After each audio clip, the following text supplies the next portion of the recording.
Hi, everyone. Welcome to The Shallow End. I'm Dave Schwartz, Iowa Dave Sports Cards on Instagram, and today I'm bringing you a new audio sports card essay. Today I'm talking about something in this hobby we all should be able to relate to: failure, recovery, and learning. Thanks for tuning in. Let's get started.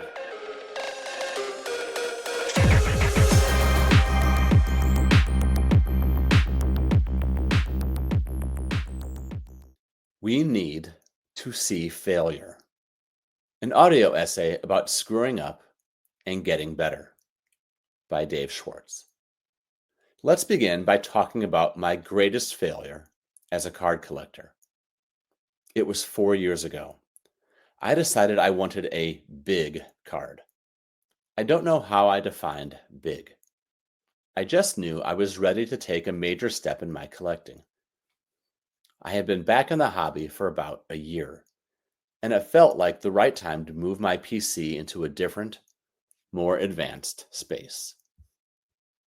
It came down to one of two players, Shohei Ohtani and Nolan Arenado, who at the time seemed without question headed for the Hall of Fame.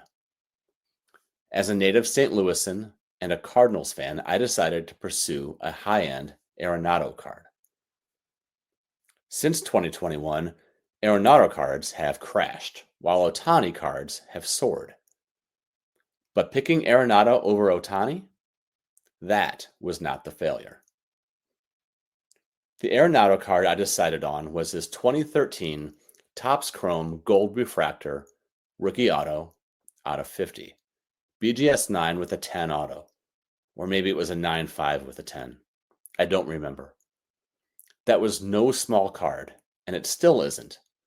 But in 2021, it was a big leap. There was no way I could afford to pay for it, so I traded for it over Twitter. Before I joined Instagram, I was active on hobby Twitter. Very active. Don't bother looking it up. It was a different username, and I deleted my account a few years ago. I made the trade with another Twitter user I trusted and had it within a week. There were no problems, no drama, no scams or tantrums or lawsuits. All there was me, the new owner of one of Nolan Arenado's best cards. And all I could think of when I held that card in my hand was, okay, now what? I was completely underwhelmed. I worked so hard to get to the point where I had enough equity to trade for a card like that without having to fork over a single dollar. And the card moved me about as much as one gets moved by a piece of junk mail. How horribly dumb, I thought to myself. What a waste. But it got worse. Because as I had heard so many people say in the hobby, people I trusted, hey, if you get a card and you're not feeling it, get rid of it and move on to something you like more. So that's what I decided to do. I moved that Arenado, moved it fast, and I moved it for about 40% of what I put into it. In the span of 10 days, I shrunk the equity of my collection by about half. First, by going all in on a card I'd never seen in person, and when I finally did see it, realized I didn't actually want it. And second, by not understanding how to try to get the most of it when I got rid of it. It was a complete and total failure. I felt miserable. I felt embarrassed, even though no one besides me knew what had happened. I felt like I had wasted my time, like I was out of my league. I felt like a sucker. Today, years later, I feel something else about that experience: gratitude, appreciation. In the moment, it kicked me square in the gut. In the years since, I realized how necessary it was to learn that lesson, to develop my sense of how to navigate this awesome, stupid, rewarding, silly hobby. Failure is critical to learning. whether it's in sports cards or far more crucial areas of our lives. We can't pretend, nor should we delude ourselves into imagining we live in a world where we will never make mistakes, where every situation and scenario has a happy ending. Failure is everywhere, even when we try to hide it. I thought about my Arenado moment last week when I listened to episode 8 of Cards and Content, a new, well done podcast from Ryan, better known throughout the sports card market as Card Collector 2. It was a Q&A episode, and the listener, Sunny Boy Comics on Instagram, around the 16-minute mark asked Ryan, while trying to work out a deal, has it ever not worked out while filming a video? Such a great question. I wonder the same thing myself. I don't consume a lot of YouTube content because I don't have the patience to sit down and watch people talk about cards. I prefer podcasts so I can listen while I drive or when I'm walking the dogs. But when I do watch card content on YouTube, I like to watch content from card shows since we don't have a lot where I live. So I'll watch channels like Sammy Thunders for vintage, or if I want to see footage from the big regional show of the moment, I'll put on Card Collector 2. The production value is high and it's entertaining, but it can be repetitive. Ryan asks about a card in someone's showcase, packages it with 2 or 3 or 10 other cards, and eventually they get a deal done. Sometimes they flip for it. It always ends in a handshake. Sometimes a kid wanders up and gives Ryan an Ohio State card. They shake hands and it's back to successful deals. It is entertaining, but is it real life? Why don't we ever see Ryan and a seller determine they're too far apart on price, show each other mutual respect, and break from each other without making a deal? The reason, Ryan said on the episode, is content. He says that sometimes if the cameras are rolling, he might pay a little more than he wants to complete the transaction. Here's the clip. This happens all the time. Like, there are a lot of deals we don't get done. We don't put those deals in videos. Like, the point is to go to a card show and make deals, not to not make deals. So if a deal doesn't work out, yeah, like it happens. And I think that's the thing is, like, I know this is cards and content. So like a trick for us, like one thing we've done over the years is there's some deals where it's like, normally I would tell myself, like when I'm negotiating, like, this is my number, I'm going to walk away. Sometimes there's just, the show hasn't been amazing. We haven't made a bunch of deals. We need a piece of content. We're there, we're filming, like we're invested into this show and this moment to film and to get content. Sometimes we'll say, normally I wouldn't pay, an extra $40 on this deal, but we haven't made a lot of deals. We need the deal. All right. Right. And you'll take a little bit more risk, hoping it works out. And, the fact that it helps piece together that video. So I would say it's also the other way where it's like, sometimes we've had to stretch it and like take a chance we might not normally take depending on how it's gone. But yeah, like trying to work out a deals that ever not worked out all the time. It happens way, way more than you might think. Now, Ryan goes on to say he estimates between 80 to 90% of all deals they attempt on camera at shows get done, which means 10 to 20% don't. 10 to 20% is not insignificant. Wouldn't it be more genuine and instructive to kids and novice collectors who discovered the Card Collector 2 channel to demonstrate that not every negotiation has to end in a deal? And hell, not even kids, people like me who are horrible at negotiating in person. I personally would love to see clips from someone as knowledgeable and talented as Card Collector 2 walk away, because then I might better understand when I should walk away. And walking away isn't even a failure, like my Arenado debacle. Walking away is just real life. Show us the boring stuff from time to time. Ryan does such a great job of teaching strategy, respect for others, and negotiation skills.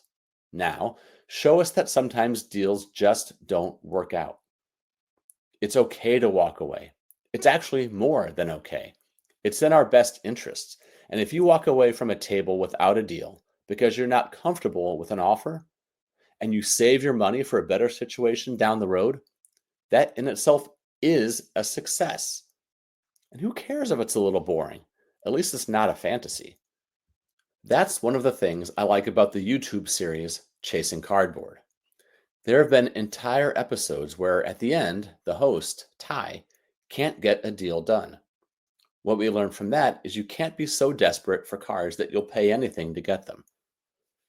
By all accounts, Ryan is good at business and a great ambassador for the card market. His emphasis on creating good experiences for kids, for young collectors, should be something we all aspire to. Earlier this year, from one of the Dallas card shows, the Card Collector 2 YouTube page released a short called Helping a Young Collector Get His Favorite Card at the Dallas Card Show. As I write this, it has been viewed nearly 290,000 times. I linked to it in the show notes of this podcast if you'd like to check it out. In the short, a young collector asks Ryan to buy some of his cards to help him work toward his goal of buying a $70 card. The value of his cards, however, comes to just $30. Ryan, genuinely moved by the kid, says he's feeling, quote, generous, and gives him $70 for the 3 cards. And at the end of the video, the kid comes back to show Ryan his new golf card. It's a touching moment. I'm old and cynical, and probably not as giving as Ryan is. So my first thought was, would he have given the kid $70 if there was no video camera around? My guess is yes, because as I said before, Ryan and his team try to create positive experiences for young collectors. It was a very nice thing to do. But I do wonder, as we bring this back around to the theme of this essay, what type of video short would have a more lasting, more powerful effect on young collectors? One in which they see one of their sports card heroes handing out cash because he's feeling generous, or one in which they see the role model walk away from a table empty-handed because the seller was asking too much for their cards. As someone who has taught for nearly 2 decades, I'm going to humbly say the failure is the greater lesson. The lesson to walk away when a deal doesn't feel right will nurture a kid's long-term hobby survival far more than throwing a couple of $20 bills at him. Here, kid, buy yourself something nice. Failure matters. Trying something and not succeeding has immeasurable value, as long as you learn from it. Seeing people who have influence stumble and continue on accelerates this type of learning.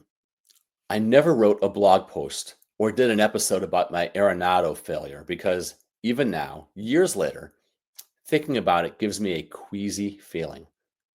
Thing is, I know almost every one of us in this hobby has a story like that. The value of the card might differ, the athlete and the sport might differ, but we all have our moment of horror, that sliding doors moment that changed the trajectory of our collecting, and not in a good way. We bought a player we shouldn't have bought. We didn't buy a player we should have bought. We sold too soon. We sold too early. We thought ourselves investors when we should have been collectors. We thought we could outsmart a dealer with a decade's worth of experience, or 3 decades. One benefit of sharing failures publicly, once enough time has passed that some level of healing has begun, is so others can see they are not alone. We've all tripped over a hurdle and landed face first on the track. We've all reached deep into the fridge and eaten something a little too far past the expiration date. We've all made decisions in this hobby that leave us asking ourselves, what was I thinking? No one is perfect. The only thing perfect about so much of the content we consume is the editing. It sure isn't what goes on behind the scenes. If someone heard some of the outtakes from my podcast and the way I swear at myself when I trip over my words, one might think I'm a complete psycho. There's a reason I only record when my family is asleep or I'm alone. I am not some orator. I've never even worked in radio. I'm just some guy who took the time to learn audio editing. Perfection is an illusion. Navigating through this sports card market with all its volatility and coming out on the other side still excited about sports cards is itself a major accomplishment. There are ghosts and goblins around every corner, whether it's our own ignorance or insecurities, scammers, multi-billion-dollar companies hell-bent on separating us from our money, or content influencers who show us only sun, but somehow, magically, no shadows. We need to see the shadows, the rain. We need to see others get stuck in the mud, and we need to see others get themselves unstuck. That's how we learn. That's how we get better. That's how we stick around and enjoy being a part of this hobby, and that's how we help others stick around to enjoy this hobby with us. I wrote at the beginning of this episode that I'm grateful for my Arenado screw-up, but that doesn't mean even now I'm happy about it. It still, to this day, makes me mad at myself. That's probably okay because it means I remember. It's when we forget those hard lessons that the dark side of hobby history repeats itself. When that happens, notice I said when, not if. When failure happens again, remember, it's normal. No matter how many years of experience we have, failure is normal. I will keep making mistakes. We all will keep making mistakes. Failure is as much a part of this hobby as wax packs and rookie cards. Let's learn from our failures. Let's not hide them. And let's let our failures be lessons for all who want to get better at this big, dumb, weird, fun, awesome hobby. Thanks for checking out The Shallow End. We'll talk again soon, whenever that may be.